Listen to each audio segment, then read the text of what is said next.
El agar Kligler es un medio de cultivo que nos permite identificar diferentes pruebas bioquímicas en un solo tubo.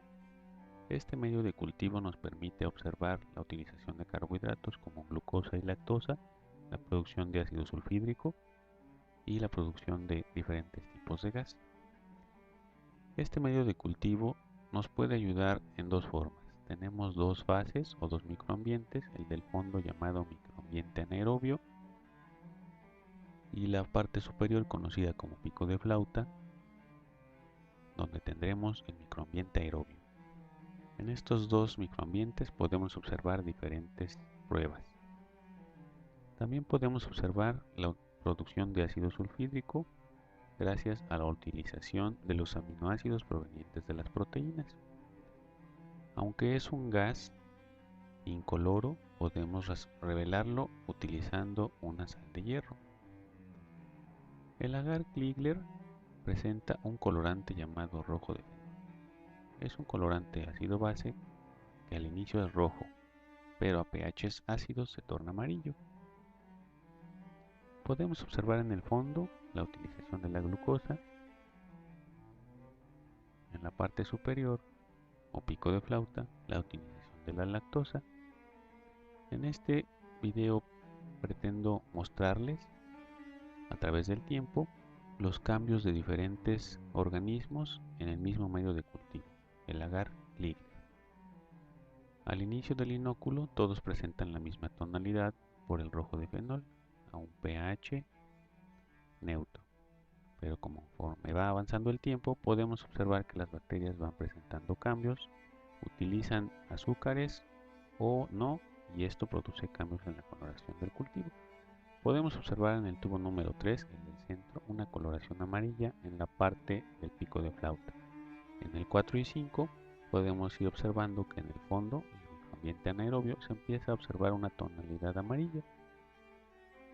Si ponemos atención, después de 6 horas comenzamos a observar en la interfase entre el microambiente aerobio y el microambiente anaerobio, en el tubo número 5, una coloración negra, la cual se debe a la precipitación del ácido sulfídrico después de utilizar las proteínas.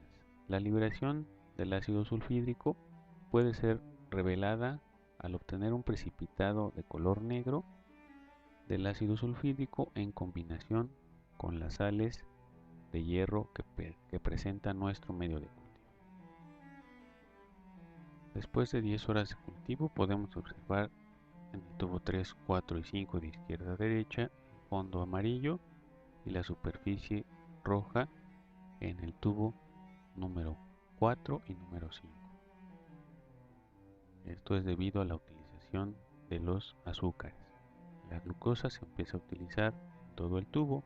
En la parte superior se termina primero, ya que tiene mucho menos cantidad de medio de cultivo. Una vez terminada la glucosa, se comienza a hacer uso de la lactosa, si es que es posible. Si el microorganismo no la puede utilizar, entonces empieza a utilizar las peptonas y el medio de cultivo se torna de color rosado o rojo, como es el caso del tubo número 4 y el tubo número 5. En el tubo número 5 podemos observar que la mancha de color negra debido al ácido sulfídrico se empieza a extender hacia el fondo, hacia la fase anaerobia y la fase ácida.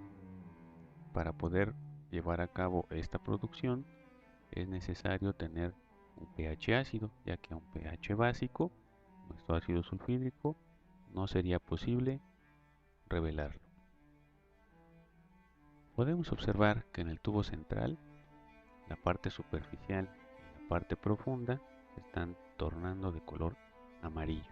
Eso significa que está utilizando tanto la glucosa como la lactosa.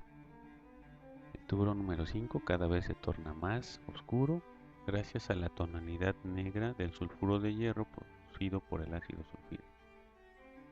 Después de casi 12 horas de cultivo, tenemos el resultado prácticamente final, aunque siempre es recomendable leerlo después de 18 horas y lo ideal a las 24 horas, ya que si lo revelamos con más tiempo, los cambios pueden ser los no esperados. Una vez que se terminan los carbohidratos, se empiezan a utilizar otras fuentes de carbono, lo cual cambiaría el color de nuestro rojo de fenol. A las 19 horas podemos observar el resultado final. En el tubo 3 totalmente amarillo, y en el tubo 5 la presencia completamente visible del ácido sulfúrico.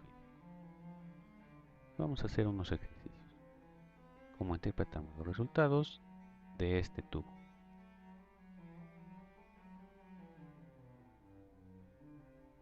Tenemos que es totalmente rojo. Eso significa que no utilizó la glucosa, que no usó la lactosa, y que no hay ácido sulfídrico.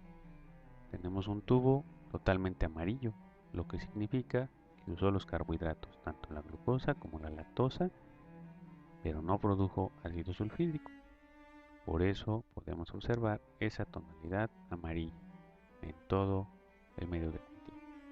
Si lo que tuviéramos en este caso fuese un tubo como el número 5, podemos observar el fondo de color amarillo, lo cual nos indica que utilizó la glucosa, por lo que decimos que es glucosa positivo. El pico de flauta está rojo, por lo que decimos que es lactosa negativo, no la pudo utilizar. Y el fondo está negro, el precipitado de ácido sulfídrico. Espero que con esto puedas ejercitar la utilización de este medio de cultivo y en clase completemos tus dudas y tus comentarios. Ejercítalos para poder tener un mejor desempeño y una clara identificación bacteriana.